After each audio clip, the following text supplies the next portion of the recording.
মাশাআল্লাহ, এই ছোট্ট গাছটি আমার ছাদকে আলোকিত করে রেখেছে। আমার ছাদে প্রচুর রকমের বগনভিলা গাছ রয়েছে। এর মধ্যে হোয়াইট আমার খুবই পছন্দ। এই ছোট্ট গাছটি আমি এনেছিলাম আমতলা থেকে। মাত্র ১০০ টাকার বিনিময়ে এই গাছটি এখন ধীরে ধীরে পালিত করে এখন অনেক বড় হয়েছে। এই গাছের সৌন্দর্য দেখলে মন জুড়িয়ে যায়।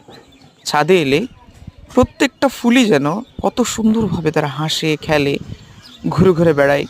এত অপূর্ব সুন্দর দৃশ্য সত্যি খুবই ভালো লাগে। এর পাশাপাশি আরও ৭ রকমের বাগানভেলার গাছ রয়েছে। একদিন ভিডিও করে আমি সব দেখাবো। এই বাগানভেলা গাছ কার কার আছে অবশ্যই কমেন্ট করে আপনারা জানাবেন। আর এই বাগানভেলা গাছটি সুন্দর সাদা চকচকে ঝকঝকে গাছটি আপনাদের কেমন লেগেছে অবশ্যই আমাকে বলবেন। আরও আমার কাছে সাদা, কালো, কালো নেই, গোলাপি থেকে শুরু করে আরও অনেক রকম